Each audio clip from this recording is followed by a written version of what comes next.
I wanted to take a moment to record some thoughts on God, violence, and sex, and how they're related and how I see them.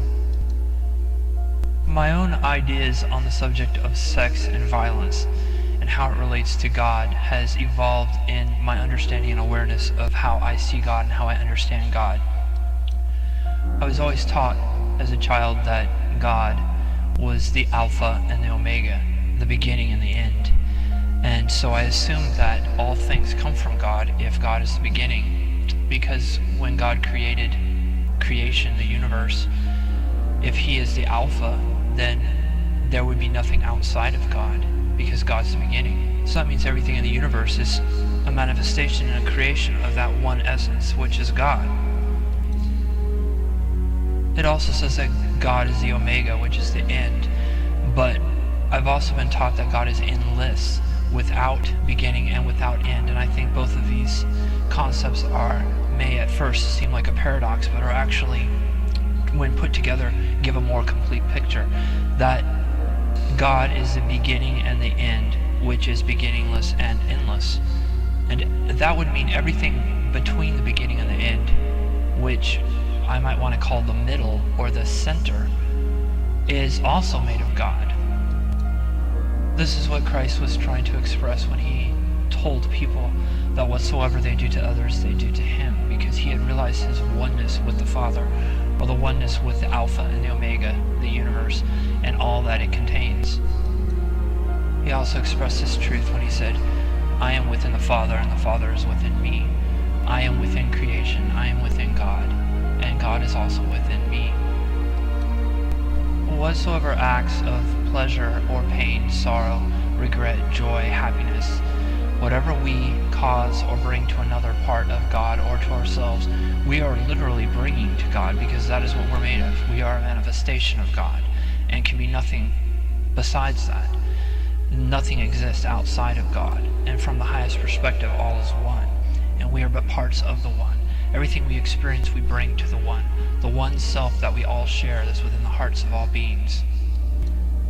In my life, I've seen religious people who allow their children to watch maybe a PG-13 movie because it has some violence, where acts of killing are being depicted. And although this is make-believe in Hollywood, these acts are depicted quite as realistically as they can be. The acts that are being depicted are acts of causing another sorrow and pain. And those are acts that you are bringing, or that is brought to God. And to find entertainment in watching another to be hurt or injured or killed is like saying you enjoy watching another part of God suffer and have sorrow, and you enjoy that being brought to the self from which we all share. For centuries and even millennia, people have enjoyed watching others get hurt. You can see that in the gladiator events in Rome. You can see that in the Middle Ages when people would congregate to watch someone be executed, and a lot of people found pleasure in this, and it was a form of entertainment. Let's talk about sex. Sex is the act of giving another or oneself pleasure, and if you apply the same principles of whatsoever you bring to another or to yourself, you are bringing to God. Is pleasure something that God would want brought to its own self over violence and sorrow?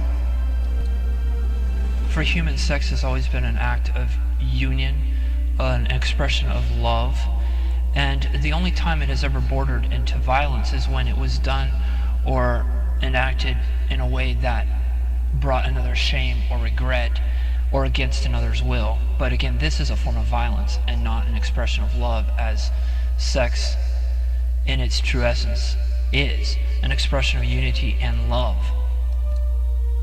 Then what is adultery? To me, adultery is bringing harm to a relationship that is based upon certain parameters of trust or conditions between two or more people. And then to break that using deceit, you are bringing an adulterous aspect into a relationship. So if two or more people do not believe that it is wrong and it is okay for them to sexually express themselves amongst others, is that adultery?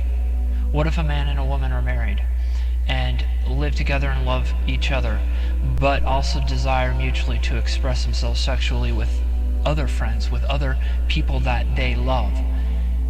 Is that act of expressing it to another adultery if it was agreed upon? Adultery involves deceit, which causes sorrow to a friend or someone who you had promised something to and then deceitfully let the other down. But if it is mutually okay, is that adultery? Again, the question must be asked, what are you bringing to God? You are a part of God. What are you bringing to the self that we all share? Sorrow, joy, pleasure, or pain? Two people create a pornographic movie and have sex, put it in public forum, and other people watch it. Are these two people that are creating this movie causing each other pain? Is it something that they mutually agreed upon? Is it something that they enjoy doing? Are they causing themselves harm or harm to others?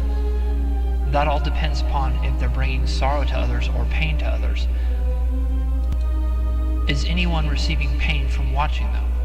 Most people receive pleasure from seeing people express love in a physical way, because it's also an expression of love that extends emotionally, and here two parts of God are interacting in a way that brings them pleasure and sharing that with others. Is that something that God would find displeasing? No. We are a part of God, and pleasure is an expression of the soul's experience of joy. And whenever we express or give pleasure to ourselves or others, we are bringing that to God. And it's a celebration of life, a celebration of existence, and an enjoyment to ourselves, others, and God, because we are all one.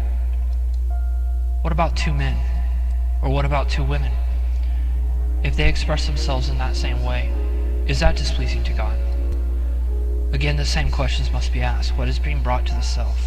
What is being brought to the self that we all share? Is it an expression of love, of enjoyment, of pleasure, of unity? Or is it bringing to the self that we all share sorrow, regret, shame, or pain? I think the answers to those questions are very obvious. They are enjoying themselves. And if others want to watch, they enjoy it too. What is being brought to the self? Enjoyment or sorrow? Back to violence. Watching a movie where people are killed brutally, murdered, or injured, even if it is fictitious, it is depicted in such a realistic manner that it might as well not be. And the fact that we find enjoyment, or that someone finds enjoyment in watching others suffer or even pretend to suffer, questions what is in their heart that they desire to bring to God and to the self that we all share. Do they desire to bring to God pleasure, joy, happiness, or sorrow and pain? I think when you see the unity of all things and realize who you are at the core as an expression of God, it can never be anything less, and who the other is, and what the universe is as the macrocosm of all that we are, the self that we share, I think the answers to all of these questions are very obvious. Even a child could answer them, yet many adults can't. And I've come to understand that the reason why many adults can't is because many adults do not